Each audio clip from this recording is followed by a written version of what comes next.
Hello everyone, welcome back to the channel and welcome to our cozy little corner of the internet. Today I'm going to be reading chapter 9 and 10 of Turning Tide by Pretty Bean.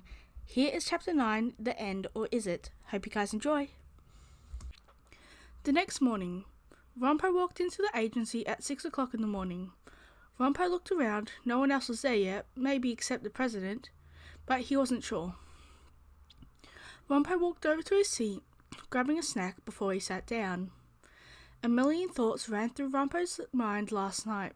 None of them had any idea of what would happen today, but all Rompo knew was that no matter what, they had to figure out what was happening. Rompo looked up as he heard the door to the president's office opened.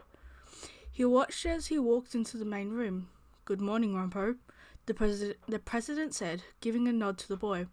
"Good morning, President." Rompo gave his back to him. "Are you ready for today?" Fukazawa asks, looking towards the boy. Rompo paused, not answering for a few seconds before he spoke up again. "As ready as I can be, I suppose," Rompo said, making eye contact with Fukazawa. Just then, the main door to the agency opened again. "Good morning, Rompo, President," Yoshino said, walking into the office. "Good morning," Kenji said, happily coming through the door, a wide smile on his face.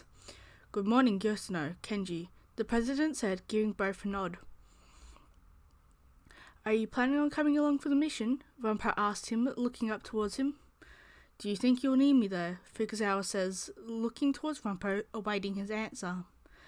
"I think we'll be alright, but it might be better for you to stay here," Rompo says, giving the president a reassuring nod. "Alright, feel free to let me know if you change your mind.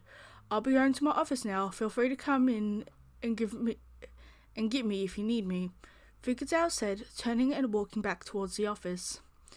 "Yoshino-san," Kenji said, walking over to her desk. What is it, Kenji?" Yoshino says, looking towards the boy next to her. "How do you think it's going to go today?" "I think it's going to go good," Kenji says, clasping his hands together. "I'm sure today will go good as well, Kenji," Yoshino says, smiling at the boy. Despite her smile, she was still worried about what could happen. I mean, who wouldn't be? At about 6:30, two more people walked in through the door. "Good morning, people. Good morning, everyone," Atsushi said, walking through the door. Kyoka followed behind him. "Good morning, Atsushi and Kyoka," Kenji said, smiling towards the pair.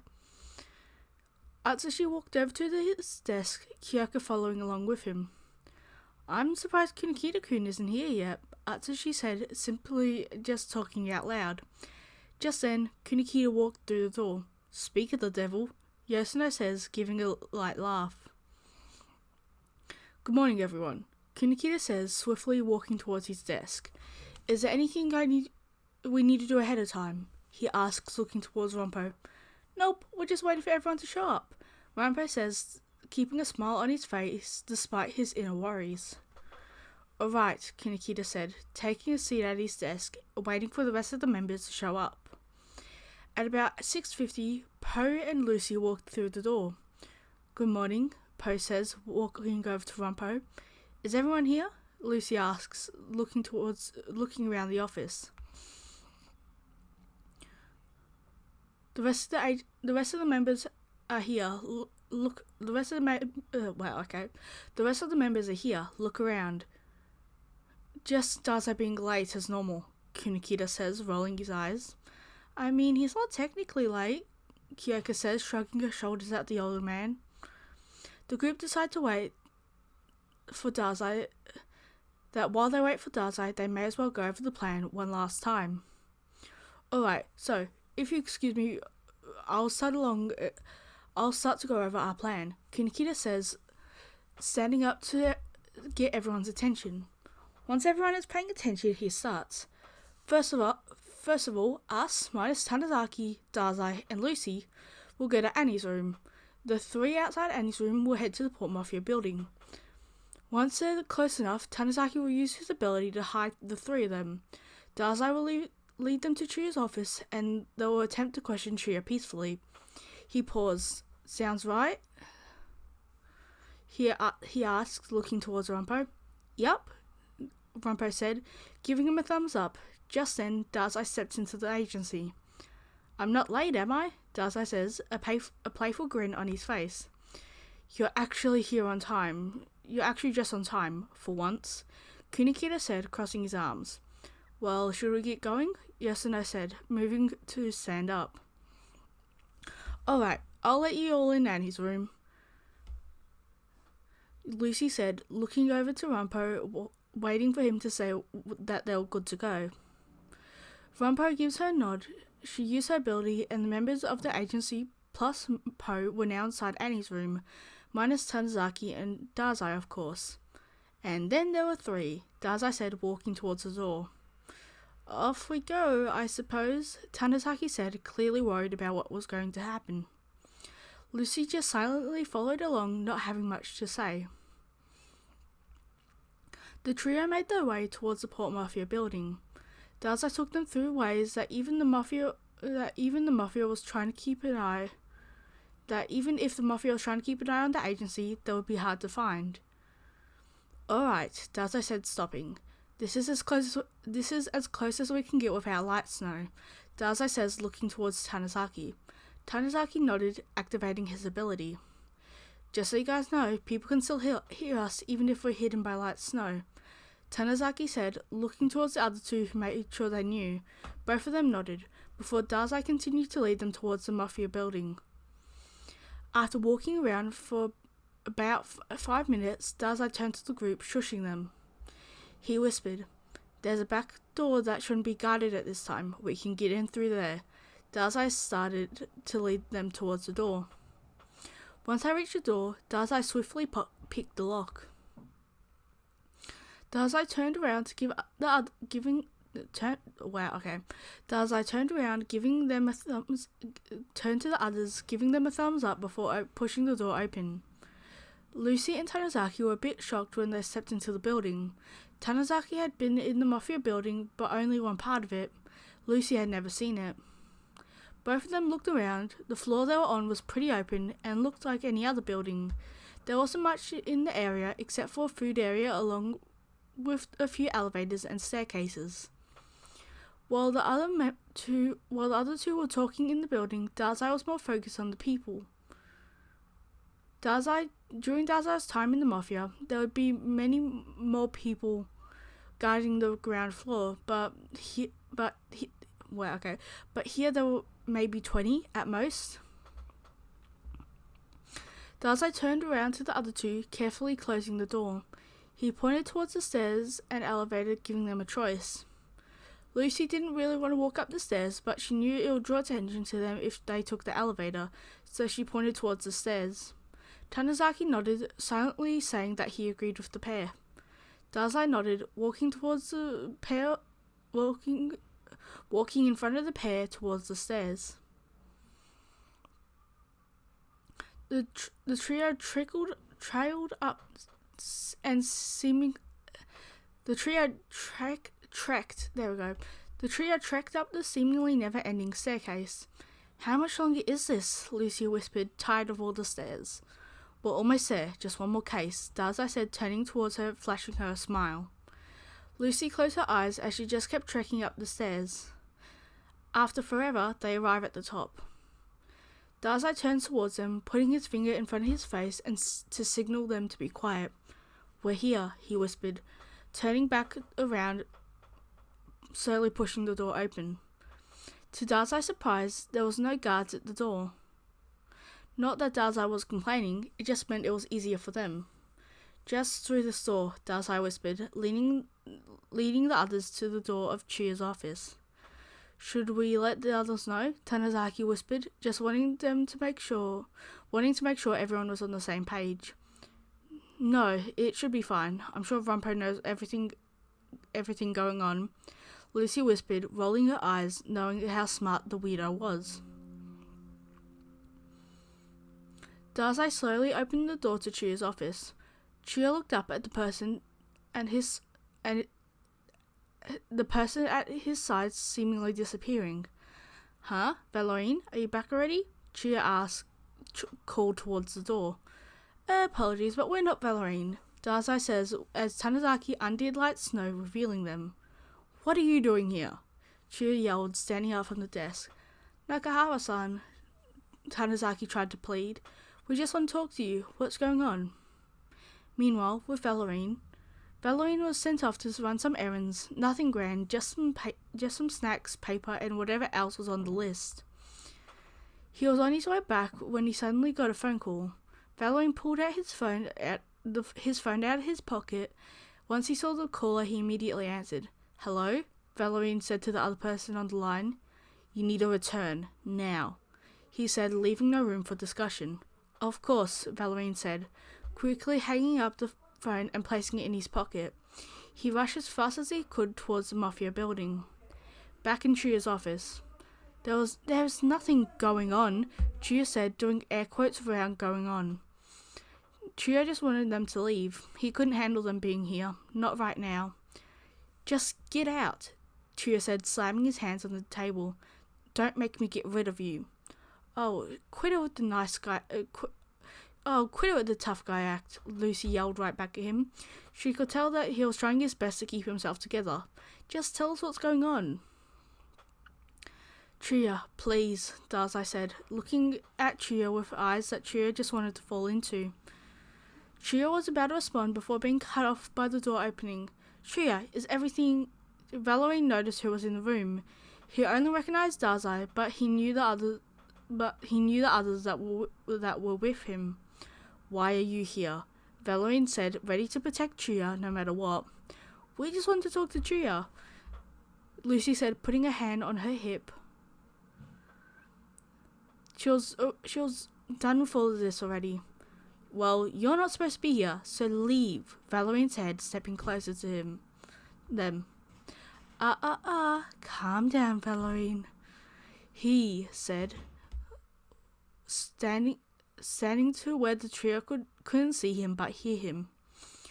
Tanizaki and Lucy were unsure of who it was, but Dazai knew. He could never forget that voice, ever. You, Dazai said, turning to where the voice was. Dazai. Tria paused, waiting for Dazai to turn towards him. Please leave, please, Tria said as his eyes glossed over with tears. Dazai said before getting cut off. Dazai, please. Tria said, looking Dazai right in the eyes. Dazai had never seen such pain in his partner's eyes. Alright. He paused, turning towards Tanizaki and Lucy. Let's go, he said, starting to walk towards the door.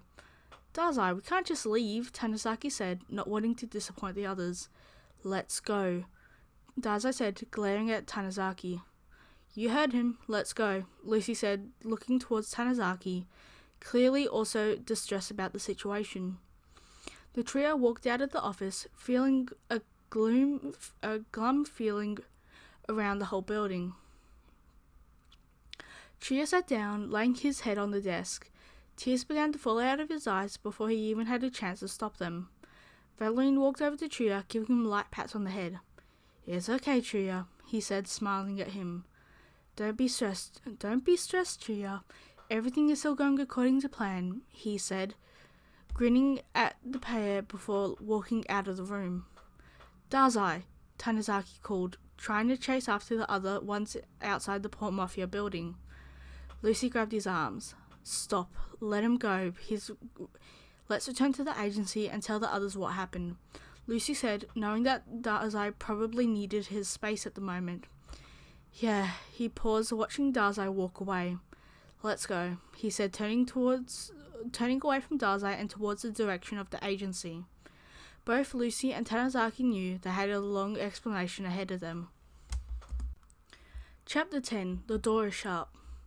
Lucy and Tanizaki made their way back to the agency building. How do we even explain this to the others? Tanizaki said, as he walked up the stairs of the office. We'll just have to try our best, I guess, Lucy said, shrugging her shoulders as they made their way into the office. Once the two were in the office, Lucy asked, should I bring them out or should we go in there? Before Tanizaki could reply, the president walked out. You can bring them back out here. It'll be easier to discuss that way. Lucy nodded, quickly undoing her ability and letting the others out. Hey, how did it go? Atsushi asked as soon as they were out of her ability. Where's Dazai? Yoshino asked, only seeing Lucy and Tanizaki. He walked off, Lucy said. When she noticed that the others were confused, she continued. He needed some time to think by himself, she said, crossing her arms. So, what did you figure out? Kyoka asked, worried about Tria. Not much other than there's someone else behind the scenes, Tanizaki explained, trying to make the most sense he could.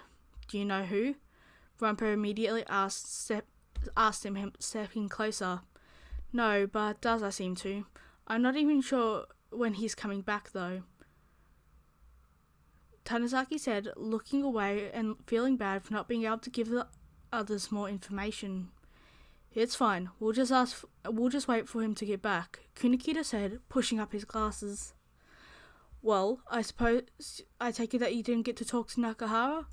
Fukuzawa says, looking towards the pair. Well, we kind of did, but no, not really. He clearly didn't want us there, Lucy says, remembering the way Tria looked.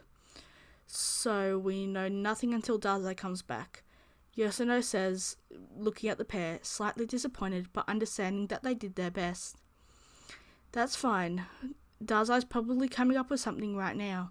He'll be back soon, Rampo mumbled while walking over towards his desk to get some snacks, Po following him. So we wait?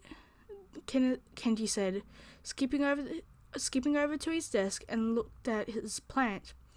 Yup, Yoshino said, walking over to the clinic, deciding to check over what she has. Atsushi and Kyoko made their way to his desk. Lucy followed, not knowing what to do. Did Tria look sad? Kyoko mumbled to Lucy, not making eye contact with her. Lucy looked at the girl next to her. She let out a sigh. Tria will be alright. Next time we'll save him for sure. She smiled, looking at Kyoko, trying her best to be comforting, but not being very good at it. Right. Lucy's right, Kyoko-chan. Don't worry, Atsushi said, also flashing the girl a smile. Kyoko felt better, but at the same time she still couldn't help her worry. Tria was someone she really cared for. What would she do if he was gone? The president walked over to Rampo and Po. What do you think our next step should be? He questions, wanting to make sure that there was still a purpose in investigating this. Rampo let out a sigh. I think most likely we should try to find a way to stop whoever is controlling Tria and Valorine, he said, looking towards Fukuzawa. Alright, once Dazai returns we'll discuss this, Fukuzawa said, nodding before walking away. I'm sure you'll be able to figure out what to do, Rampo, Po whispered. It might not seem like much, but it meant a lot to Rampo. He was struggling to figure out just what they could do. He knew they had to do something, but what? The members of the agency sat around doing seemingly nothing but worry for many hours. A lot of them were wondering where Dazai was and when he was going to return.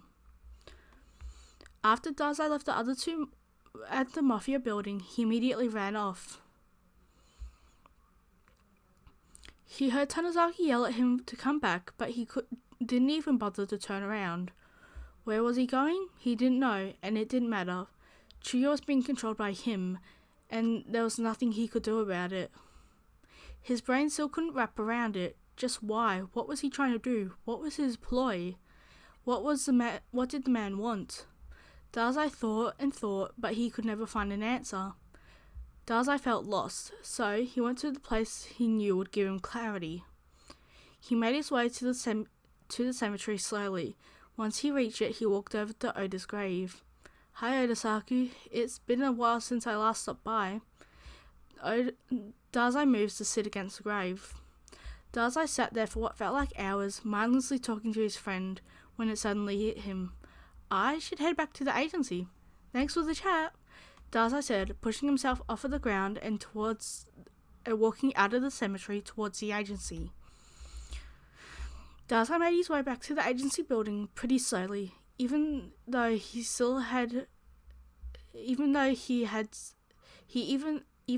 started to develop a plan. His brain was lost in thought.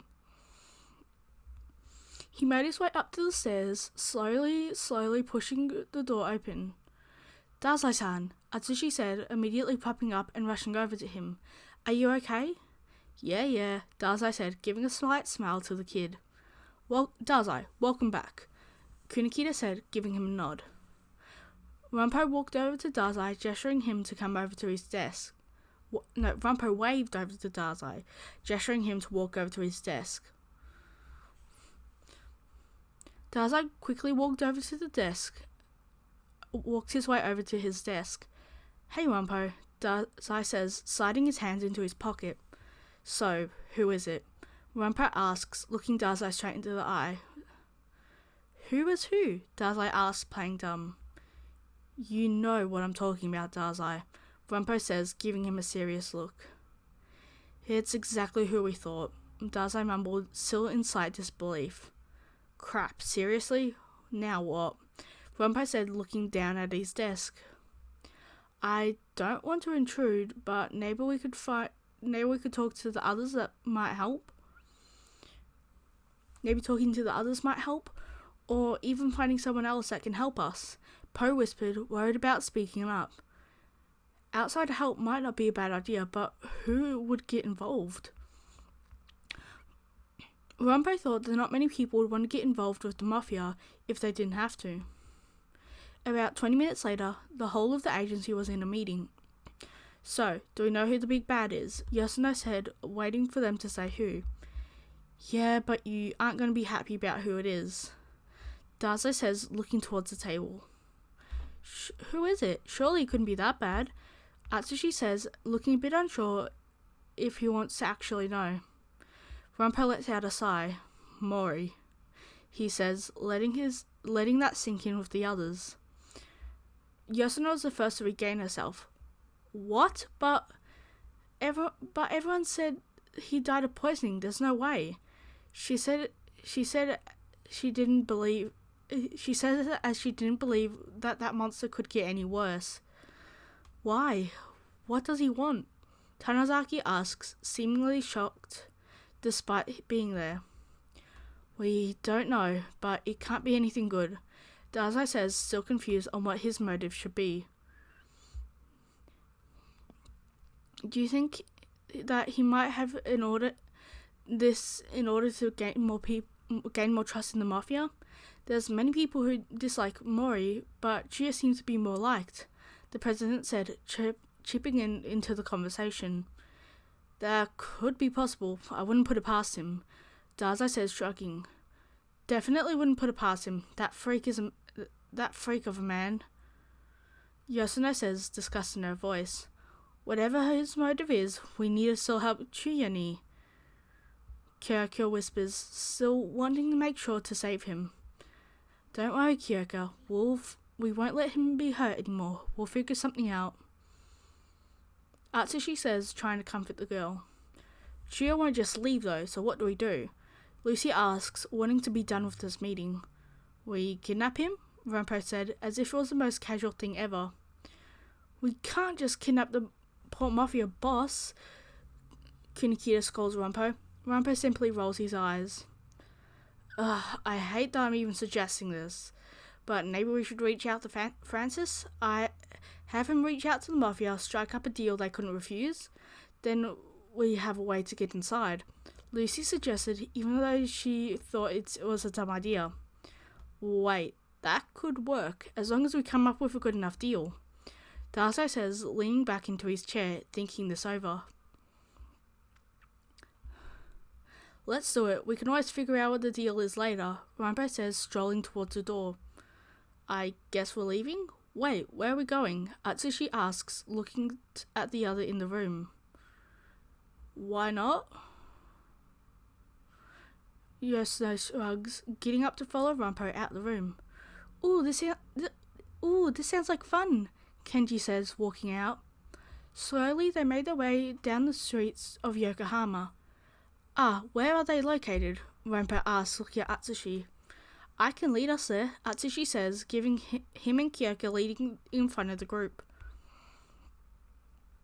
Kyoka and Atsushi led their way through the streets of Yokohama and where Francis's place of work was. Wow, that's a pretty big building, Tanizaki says, taking the size of the building.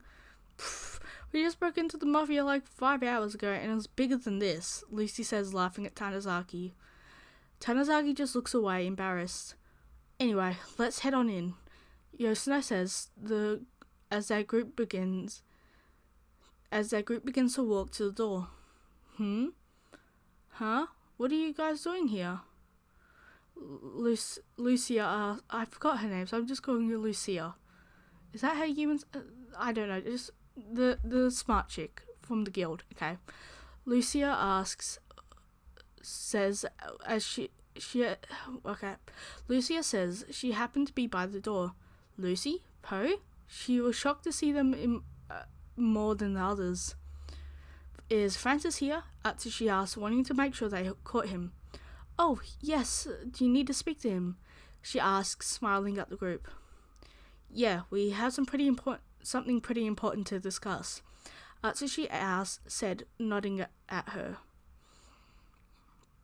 Alright, you guys should be free. He should be free right now. I can take you guys up there, she says, gesturing for them to follow her.